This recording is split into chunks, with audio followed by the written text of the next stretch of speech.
join the meeting. There you go. So, so I prepared, this meeting is, you can see my screen here. So this is a really an opportunity to kind of go into some more topics in more detail. And I prepared a bunch of stuff, well, not a bunch, I prepared a couple of different things I'll share with you.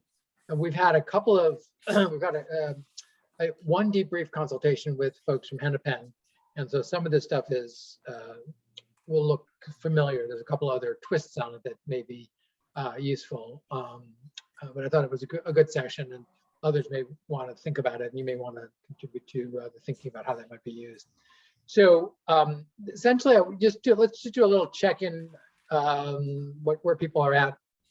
And then I prepared slides, and obviously can talk more broadly to these couple of areas. When we did our survey, we had actually a lot of response was on the modernizing consent, both the scan and the proof of concept. That was actually a small n size for the survey, but that got the most votes, so to speak.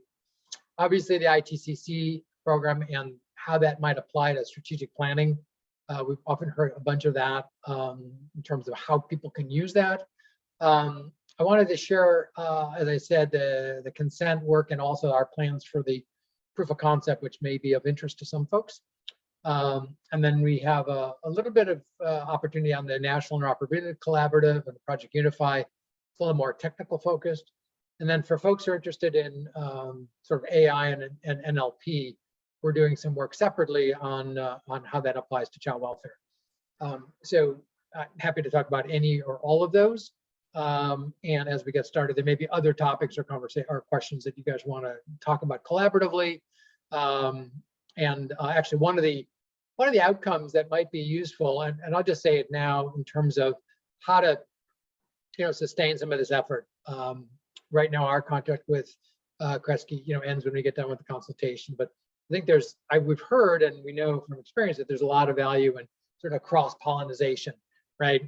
And so there may be ways if folks on this call and others feel like that's useful to sort of set up, some kind of cadence around really bringing people together to think about how you're applying things or just doing cross jurisdictional communication. There may be ways that we could do that would be very affordable and that also could sort of set up that kind of check-in if that was useful or interesting, folks. So with that, let's just spend a couple minutes kind of hearing from you. We were going to do a little poll. What's most interesting to you?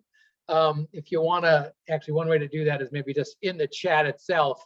Are any of these things, let's see what's most interesting to you before we kind of jump in here. Is it the consent? Is it ITCC? Is it whatever comes to mind? Just go ahead and add a thought to the chat. Or if all of the above, if we want to kind of go through all of the above, I'm happy to do that as well. Okay. First entry. Thank you, Jessica. Then, any other thoughts, folks? Everything but definitely consent. Agree, consent. Okay. Kathleen or Caitlin, any particular preference?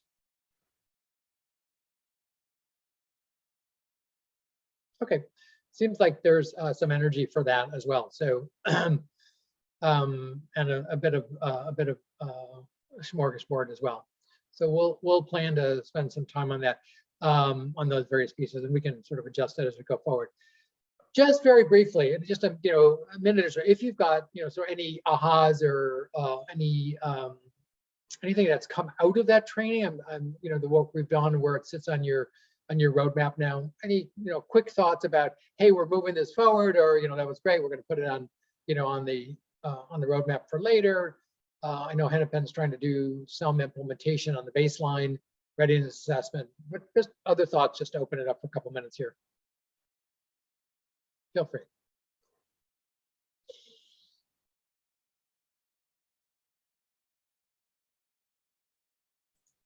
Well, I can just say quickly, and I think I said this in an email to you, Daniel, one of the ahas that I had as someone who sort of bridges health and human services is that the language of this conceptually is accessible across the spectrum. So it feels like, you talk about interoptimability and interoperability, that resonates with healthcare, and then the human services value curve, and the way of kind of putting all of it together feels very accessible and a way to speak to both worlds, so to speak, as we're trying to do integration, better integration work. So I appreciated that. Thanks, Jessica. That's really good to hear. Any other thoughts or questions that you guys are, having done this? I know there were some other sessions that were provided as part of the TA. Anything that resonates here in terms of applicability or questions or more information you'd want on anything? Yeah, this is James, Solano County, California. So I was reading the Modernizing Consent to Advance Health and Equity. And one thing that just stood out to me was the idea of the consent granularity. And and I think there are a group of people who have the question of I want to be able to control each aspect of the information that I may be sharing with this organization. But I think what I'm encountering more with people is just kind of I don't the opposite of wanting the granularity, more so hey, I want you as my case manager to manage these things, and I don't want to have to sign 30 forms to do that. And it reminds me of dealing with my parents and grandparents, and it's yeah, you do these things for me, and each time it's well, I need you to I don't know, when my grandmother's oh, didn't I already sign this paper saying you can do this thing for me? It's yeah, that was for a different bank. I need this for me to apply for this thing for you. And it's yeah, well, we'll just sign it, anyway. So one thing that stood out to me is I think there's also a group of people who have the opposite desire for consent, that idea of granularity, and more so can I just sign this one thing and then you have the rights to help me out. Yeah. That's an important area within consent that we've been learning more about, and I'll talk a little bit about that as we kind of get into it. But there's a group called the acronym, one of the more alliterative acronyms, PP2PI. So protecting privacy. Anyways, it gets really down to the granular level of consent, and as required by 42 CFR and the new regulations that are coming out. So you kind of have both pieces of it. It's sort of an opt-in, opt-out, which is going to kind of move to more of actually affirmative consent there. So, but depending on your state and your county, how that works will be different there. Okay, I don't want to torture this slide anymore. So maybe what I'll do is just kind of walk through. I think maybe what I'll do first, because there seems to be a bunch of interest on the consent piece. Let me walk through that. I think, so these slides you've seen on ITCC, sort of the value proposition. I'm going to go through a couple of these first. We can come back to them, since that's a good starting point for us. One of the things that came out, again, I think in the conversation we were having with Hennepin last week was, everybody's got different models, right? Everybody is, it's not your first rodeo around planning and implementation and all those kind of things. So sometimes there's a cacophony of things that look similar but different. And I know that human services value curve is something that many counties have been involved with. And as I said previously, I think it's a really useful conceptual model for sort of moving up that maturity curve.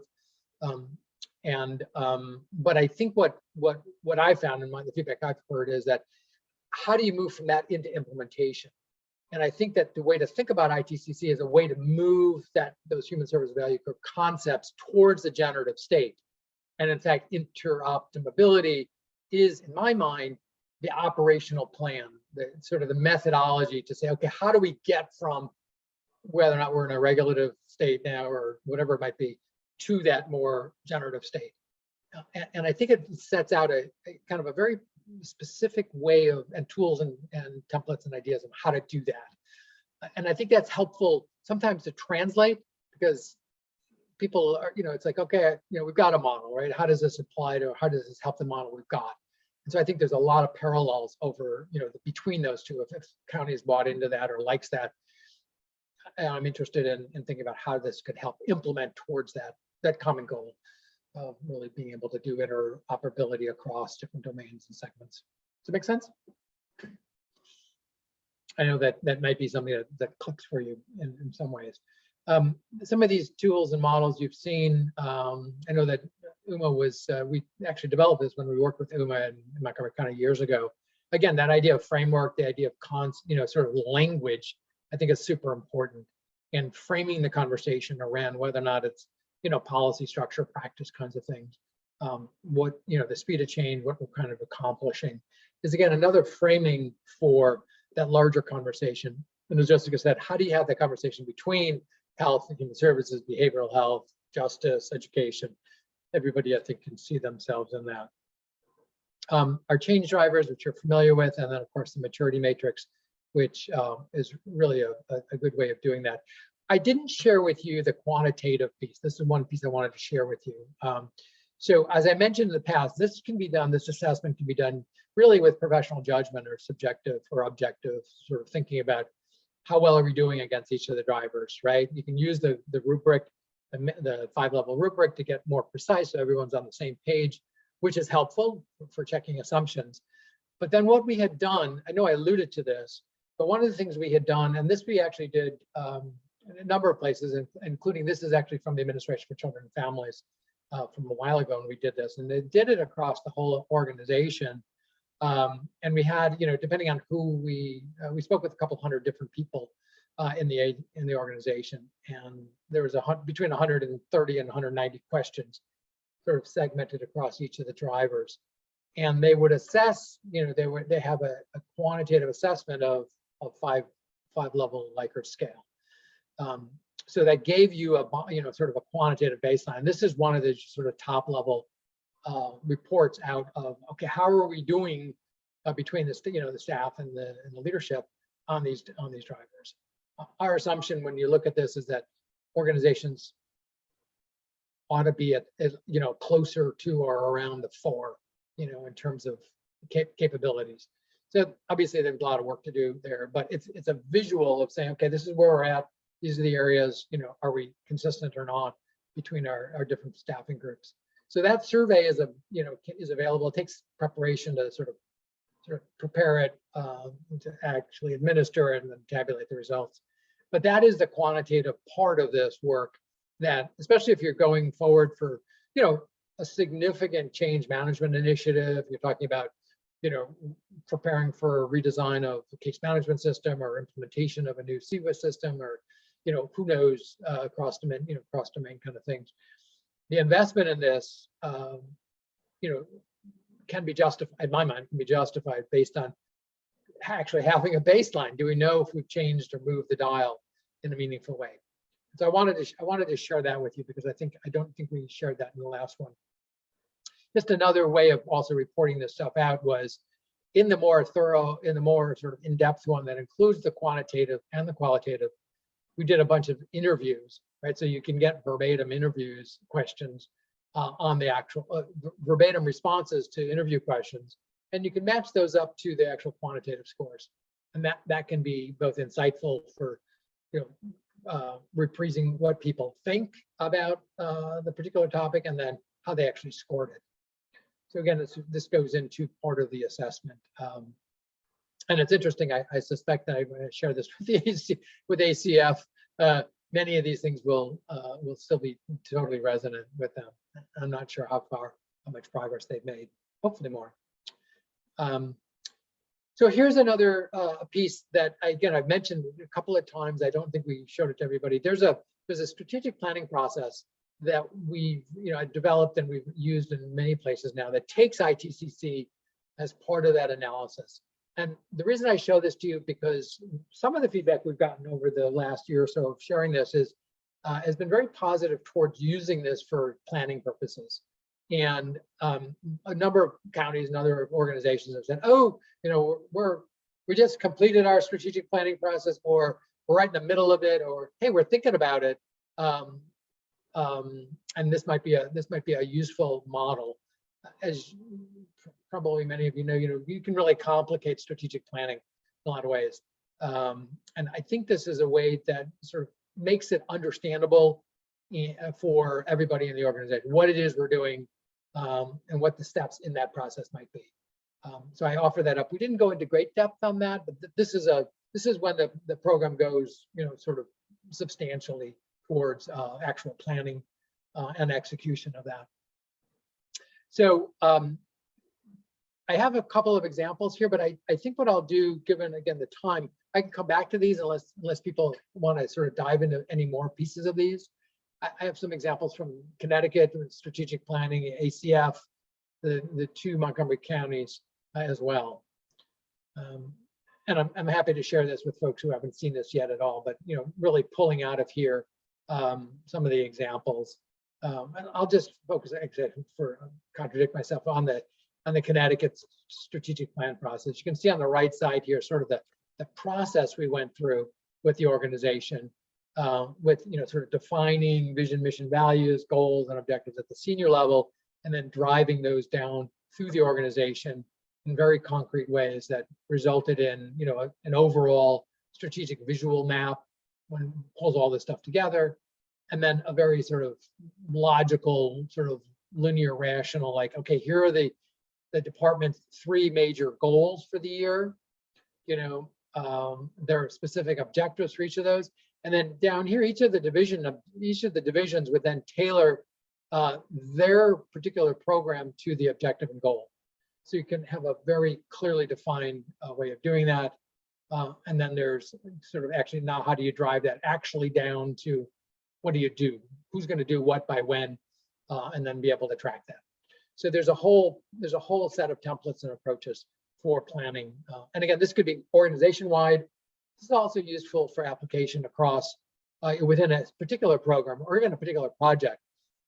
These tools are very flexible in that regard. So let me move through these other examples. As I said, there's an ACF. There's one from Montgomery County, Maryland. There's another one from Pennsylvania. So I'll pause for a second there. Any thoughts, responses, interest in hearing more, or seeing more on that? Just you can raise your hand or put a question in the comment section. So let me move now to consent, because for us as an organization, this has been one of the more I think important pieces of work that we've done recently. And I think one of the things that's come out of this in many ways is that dealing with consent in some fashion, in some agile fashion, is really critical to data exchange and data interoperability, I think. Without solving this issue, without really addressing consent, I don't know how much progress we can actually make, especially around any kind of PHI or PII. So what we did is, and excuse me for repeating some of this, over COVID, well, over the last couple of years, we've brought together people within the National Interoperability Collaborative to talk about a lot of these things, and consent has always been a part of it.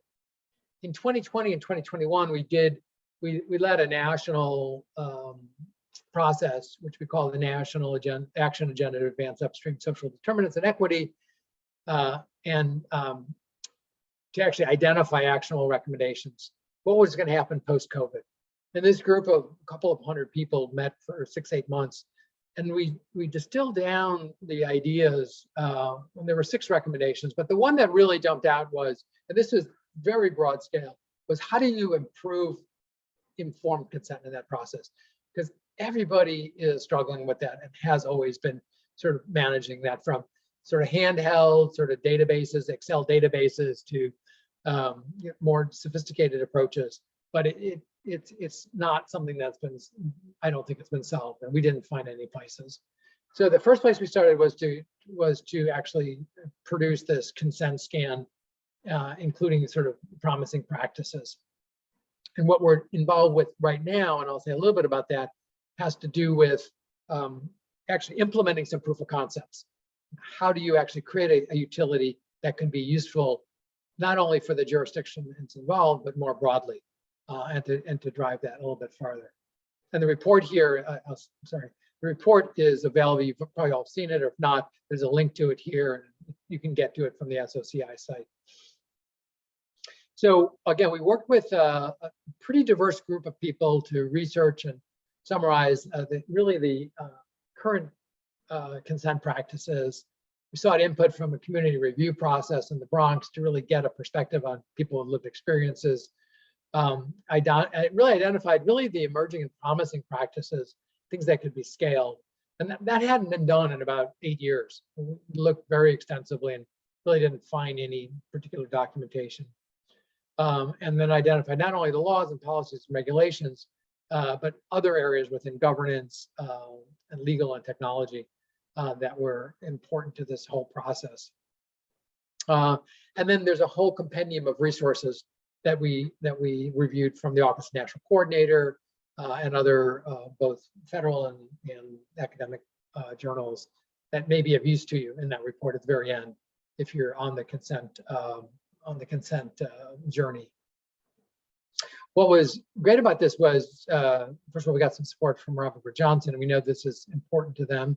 But we had a very broad participation. I said there were a lot of people involved. All these organizations were part of the research and writing, and again, I have to give Adam a real call out for actually wrangling all of the editors and writers and contributors to create a coherent document. But it does reflect a lot of the views of sort of some of the promising practices, and there's more about them in the report. What we found was, the reason we went into it was there hadn't been an update on sort of promising consent practices since MITRE Corporation did it for the Office of National Coordinator about 8 years ago. And so I felt like, as much as we looked, we didn't find anything else. So it needed an update, especially given the state of data interoperability we're at. And as you know, the consent processes they're old, many of them are paper-based. There's no central repository for them, so you have to go to multiple different areas. And I think fundamentally, as I said earlier, they really obstruct information sharing across sectors. Without a good consent management approach, it's super hard to do this. And I know Arlington County, who had presented or talked about it earlier, they've got a paper-based one. Their 2-page consent form is great. But I know that Anita said that they couldn't, they're strong, they're in a unique situation given all the sort of on the ground work that workers they have, and having a long history of doing this and a 5-year trajectory of doing it. But she didn't think it was really extensible beyond kind of where they're at, and kind of bursting at the seams. So our goal is to drive interoperability, health outcomes, and those kinds of things by improving consent. First, by making known what's known, so people don't, so there's a resource there that's available to folks who are moving in this direction, want to learn from it internally, and also to see if we could create a consent service utility, a real proof of concept.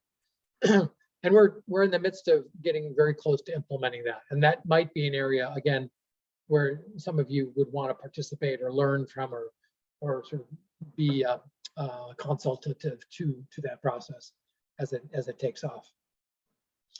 I reprise this visual because the sort of the technical ecosystem around this work is pretty extensive. Some of these acronyms are a little complicated to explain, but they really cut across what's happening. A lot of it on the healthcare side, both out of the Office of National Coordinator, but a lot of resources that are moving towards this space. And they've all, I think we addressed most or all of them in the consent report. So it's not, sometimes in my experience, again, when social or human services comes at a topic, we don't have the full knowledge of healthcare, right?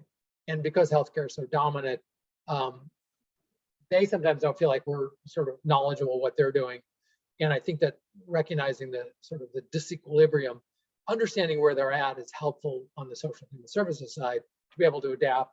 And our mission is really to infiltrate and instigate change within healthcare to be responsive and incorporate social and human services in that.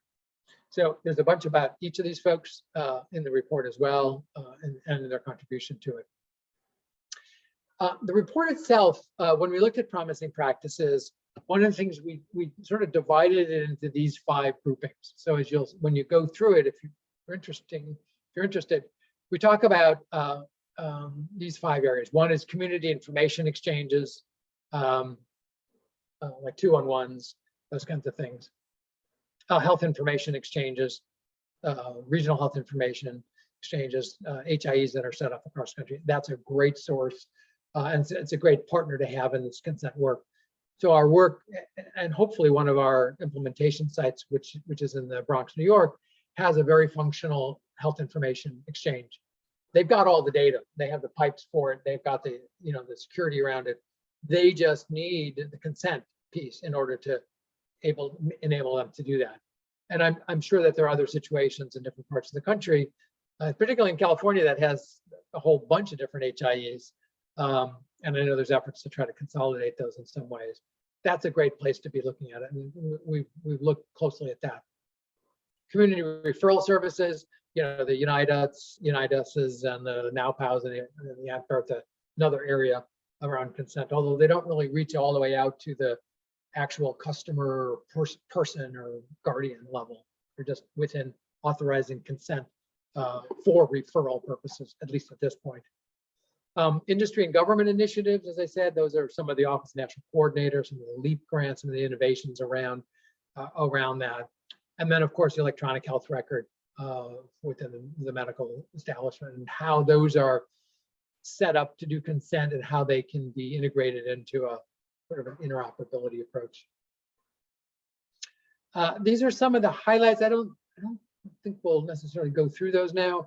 I think the main thing is that this topic ignites people. I've noticed it's everybody I've spoken to comes to eventually to say, yeah, this is so important that we address this and solve it. And so if you're in your community or in your organization, recognizing that, just know that you're part of a larger community that's really trying to get their arms around it. And maybe there's some opportunity that we'll be able to make some good progress.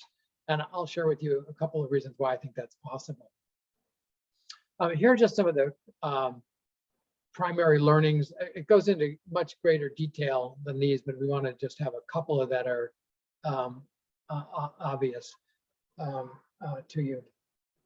I'll just be quiet for a second. You can kind of scan through that.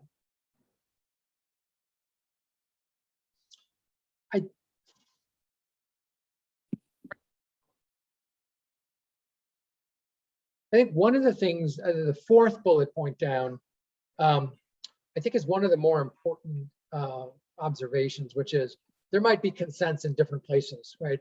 Education is sitting on their consents, healthcare is sitting on their consents, child welfare maybe, health, behavioral health is, but there's no, in a sense, no central repository for that, or there's no registry for those.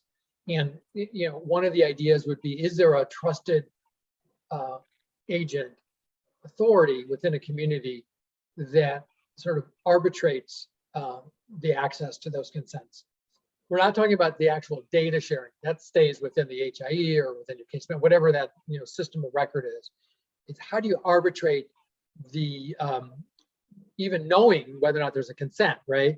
And that, I think, can expedite the process. And that's really at the heart of what we want to do in New York and in New Jersey, those 2 sites, is to actually demonstrate that there could be an entity that's a secure, responsible entity, well-known, recognized entity that can be that purveyor of consents. And that simplifies it in many, many ways, especially if there's requests coming from many locations to get information about many different people in different programs. It's a very complicated problem. So some of the next steps we have on this are to continue to disseminate the scan. We're hoping to do one with the Office of National Coordinator sometime in the next couple of months. Obviously, continue to incorporate people with lived experience and especially consent. I mean, it's at the heart of trust, right? It's what are you doing with my data? And the flip side of that is, I think getting consent right actually brings people into the process. It can create trust.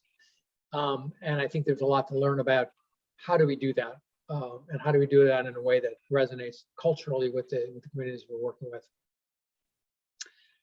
We're, as I said, planning on developing, we're working towards implementation on 2 of the integrated care for kids sites, which are funded by Centers for Medicaid and Medicare Innovation. And we hope that they will be a good model for the country. We are in conversations with other places, one in Colorado, and some folks in California are interested in this as well, out of HHS. And we're continuing to advocate for federal agencies to increase, their attention on this, and to not miss the integration with social and human services, education, because there's always that tendency just to say, oh, we'll get to that later, and it doesn't happen. We're hoping to be able to host some kind of consent-focused symposium later in this year, because there's so many different aspects to it. One of the things we'd love to do, and this may be a place, again, for those of you who have interest, is to conduct a learning series based on the scan itself. So it's kind of like, actually kind of like 4 sections of the scan. What we might do is bring subject matter experts to those conversations and dive into those more deeply. We held one session before the holiday. It's an hour.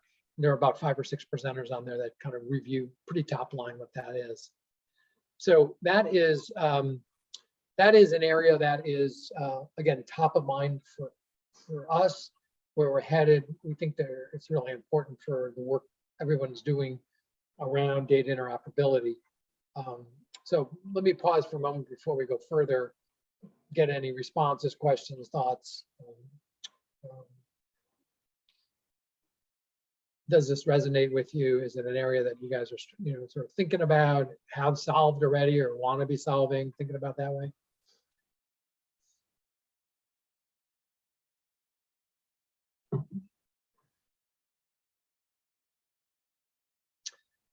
Is anybody actually working on consent? Does that rise up to your, as you're thinking about integrating, sort of the technical assistance and the work along your particular individual route? Is consent part of the conversation that you're having, or has it been solved, or it's not even on the table? So we haven't had the conversation yet, but I definitely see it, happening based on the different models that we're building. Yeah.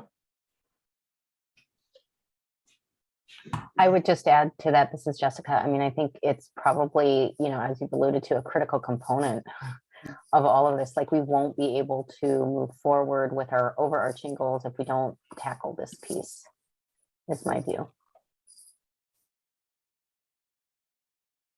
We are working, this is Cheryl from Solano County. We are working on consent and have developed a universal consent form.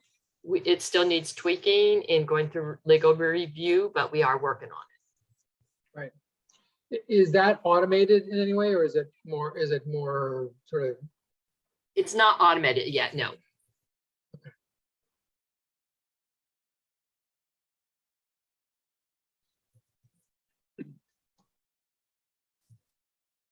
Any other thoughts? Is James still on with us? James, I'm curious from an Alameda perspective. I know you guys are in the midst of working on new, sort of new solutions there in Alameda. And I know Alameda's been in the midst of these conversations for a long time around data, the ability to share data with legal aspects of it. Do you know if that's something that's actually happening now, or is it part of the conversation as you're implementing sort of new systems? Yeah, Angela Ball could probably speak better to Alameda County. With Solano County, I'm sorry. as Cheryl said, no problem. As Cheryl said, we do have a consent process. We had piloted at least putting the form in a like an online electronic case management system we had. It recently got when our most recent round of updates was done, it got like overwrote. But yeah, I guess we're in this stage of having this kind of multi-agency form. But I think one concern we have is one thing that you referenced, which I don't think we've described it as straightforward, but we have a form that we agree is good, but others don't necessarily agree that is good. So, you sign one like consent for this agency, but you still have to sign 5 others or 10 or however many others. So that's been an issue. And then I totally agree around the automated part of it. Like I'm just like whenever I look at my desk, I see like stacks and stacks of paper, and and I know that like either me or I'm gonna have to find someone else to like actually enter it and put it in some type of system, because eventually we're gonna want to run some type of query against it and ask like how many people have a consent that expires on this day, or how many people opted into this, and pieces of paper are just not manageable. I kind of hate them right now. So. Hi, this is Angela with Alameda County. We have a consent process that is somewhat automated. When the client is consenting to services for one program, they can say whether or not they want their information shared or not with other programs in our department. The problem is that we're using an antiquated system right now that doesn't really allow us to, once the case manager selects, assist the client in selecting the opt-out pieces and the consenting other programs that they're consenting to, there's no way for us to really see that information. It's held in the back end of the system because the system is really old. Yeah. And so we have a launch meeting scheduled for either this week or next with a new vendor that we've identified to help build our new case management system. Mm-hmm. And I'm sure all of these consent details will be worked out with respect to the new system. Is that new case management system sort of across the agency, across all of the programs? Unfortunately not, but we are hoping that there will be interoperability between the other systems that are used throughout our agency. But unfortunately, no, it's strictly for the public health department. Yeah, yeah. This is Cheryl from Solano County. Yeah. I think it will be interesting to see how you guys pull this together. Angela, I'm very curious, because one of our challenges is so many different programs with so many different regulatory requirements. And for example, if somebody goes into one of our clinics, let's say our behavioral health clinic or even our dental clinic, and they want their information shared, it's really held by that clinic and not necessarily in an integrated system yet. And we are actually trying to work through that right now, but there are still many challenges that come up, including the different requirements for what you need to have in your authorization or consent form. So there are a number of agencies that we contract with to provide enhanced services to our clients. And those contractors will have access to our case management database, and they will be expected to insert all the relevant information about the services they're providing to our clients, as long as they're contracting with us. We also have in our agency, through our whole person care grant that we received years ago, we developed a community health record. And that health record contains information on the clients that are served by a number of our community-based organizations. We don't necessarily have contract services with them, but they've all agreed to buy into the community health record and insert that information. The only thing is that it's not considered an electronic health record. It's just to ensure that if a client is being served, let's say at one of our local hospitals, that hospital will be able to see all the other social related services that client received.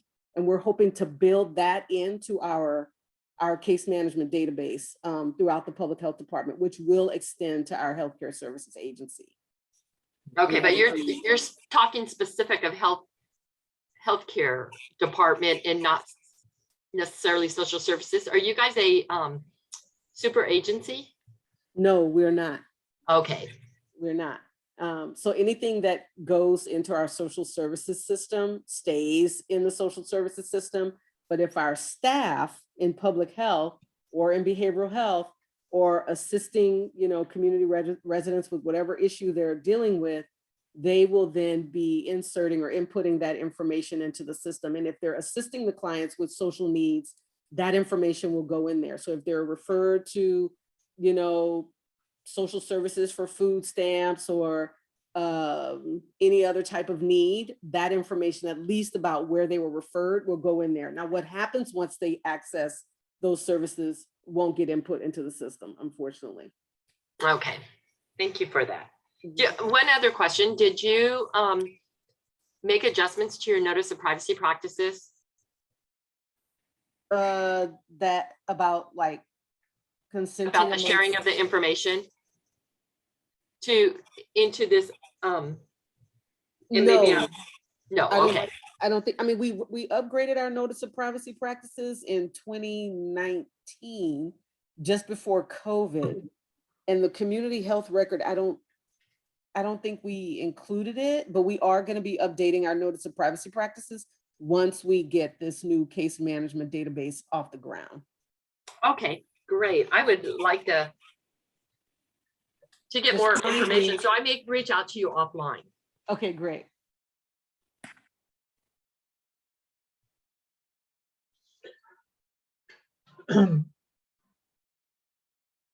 So, I think this in a way is sort of representative of organization. Obviously, the granularity of every county or every state feels unique, but I think a lot of the issues of, acquiring consents, managing those consents, especially when they expire or they're revoked, and then being able to present those out to the whole host of different organizations that, might have a reason to access those, is kind of underneath the concept of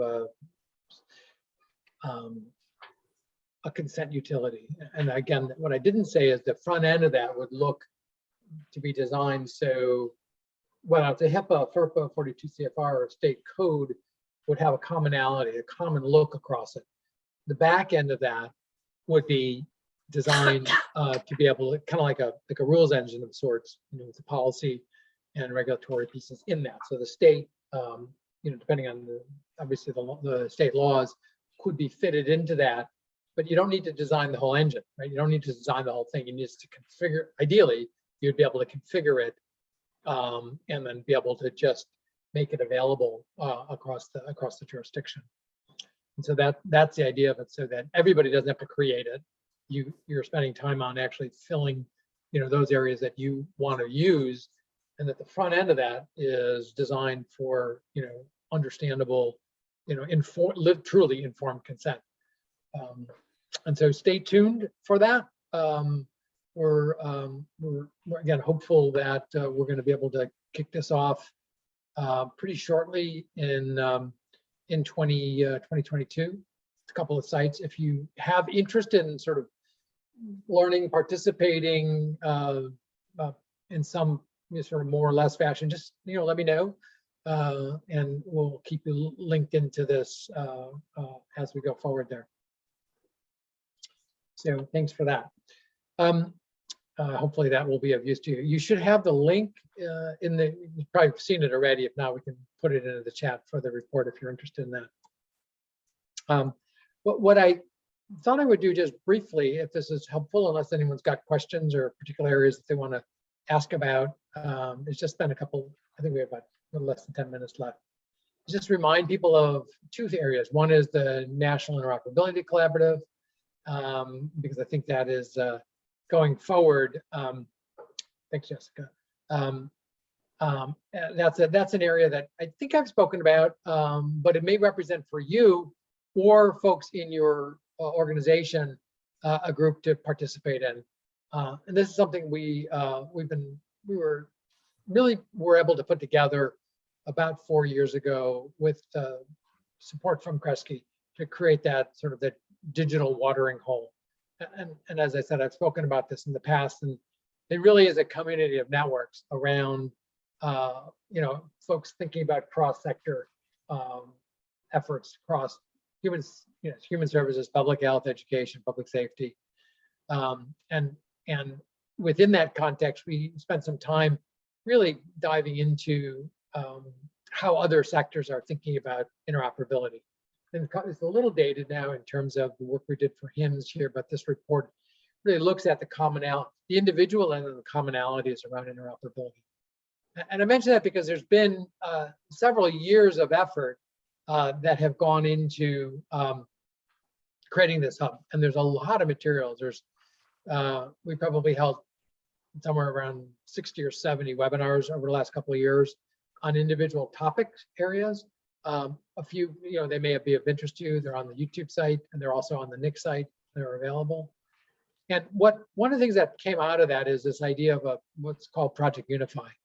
And Project Unify is taking that sort of the concepts and the ideas that we spent a lot of time talking about and presenting and engaging and very sort of interesting stuff for people, and said, let's go ahead and actually go do something.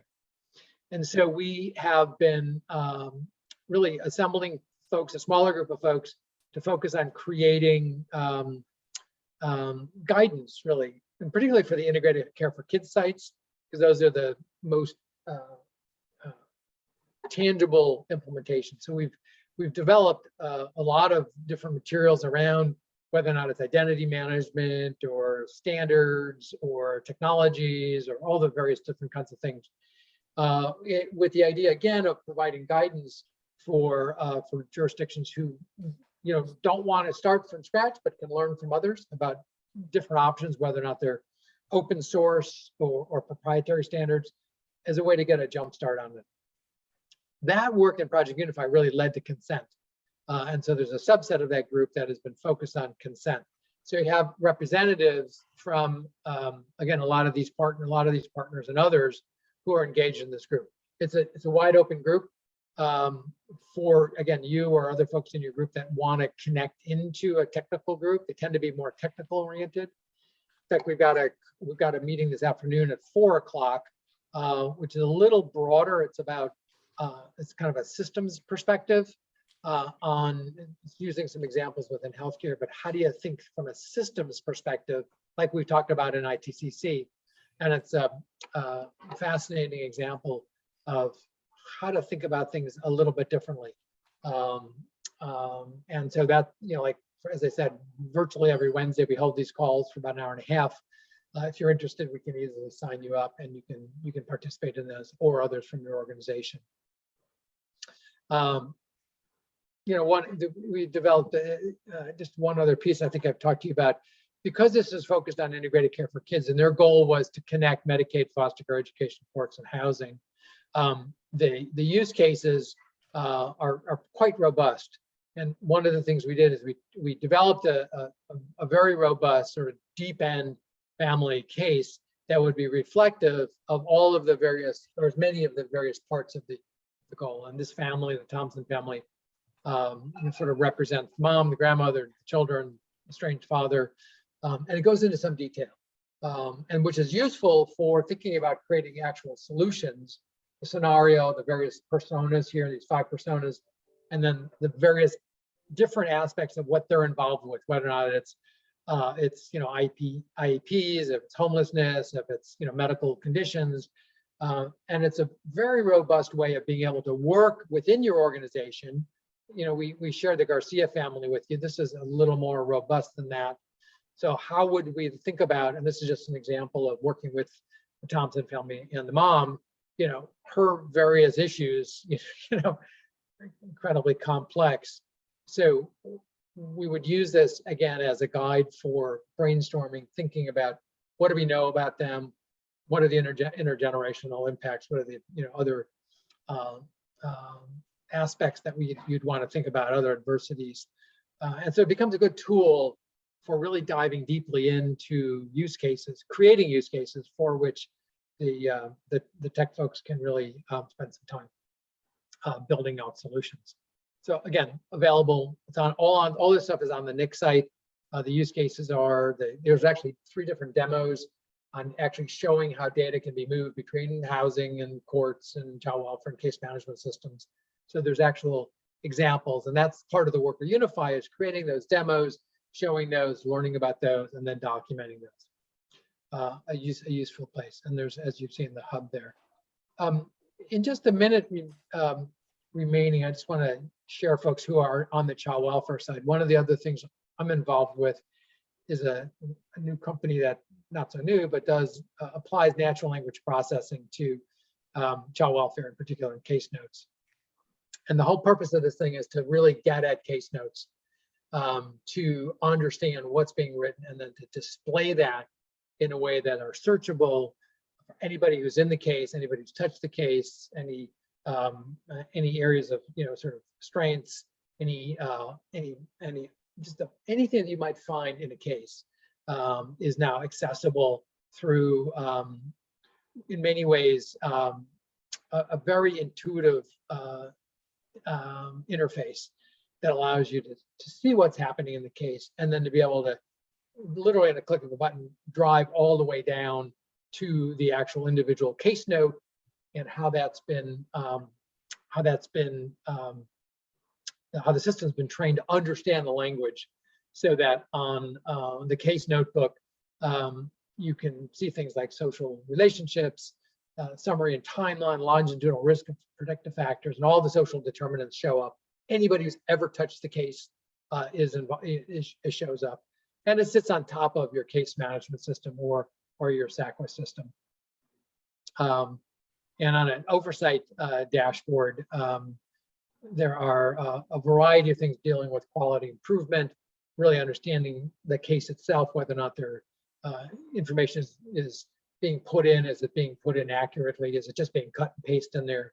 And we believe it's useful for doing evidence-based practice as well.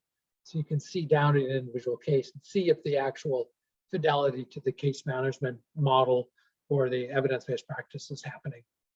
Anyway, that's it's a very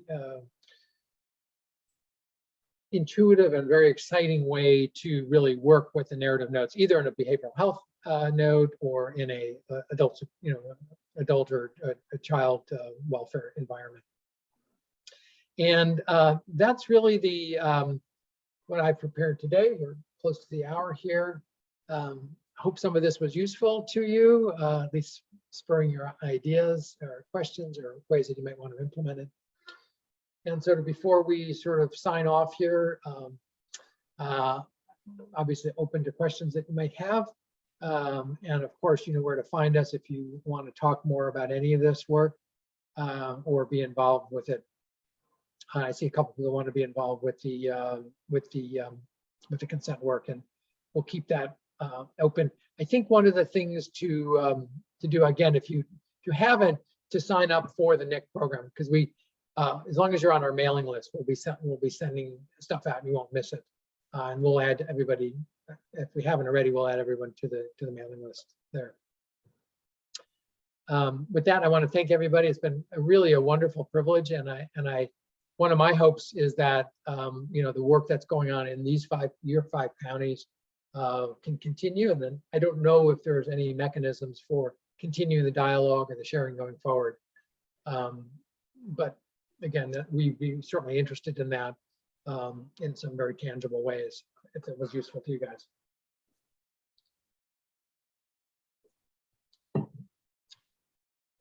So with that, we'll be sharing with folks from Kresge kind of what we've learned, and obviously the materials. If you have interest, or if you have interest in sort of sharing with them your thoughts, obviously that would be well received. And I look forward to, you know, sort of seeing you guys along the way here. Hopefully this is not the last time we'll have a chance to speak.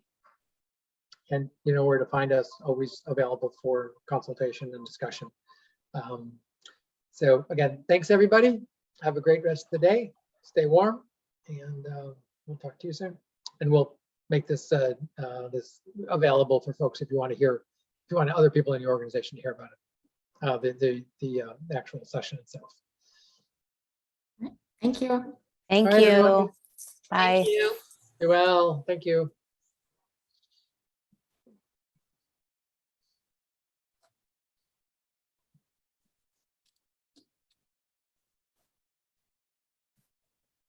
Daniel, do you want me to stay on, or Yeah, I guess after. you all set? Yep. No, I think, we have a little follow-up. Seems like people want to be involved. I was a little bit, tell us everything you want to know. Yeah, yeah, I hope a few of the people just go back to their offices and say, I got to follow up on this. I mean, Yeah. that's the best that can happen. Yep.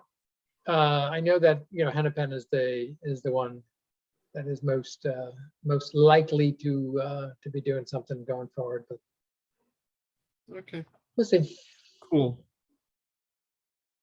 Anything else going on in life that you want to share? Or everybody, did you hear what Fauci said? Only, Everybody's going to get COVID. oh, great.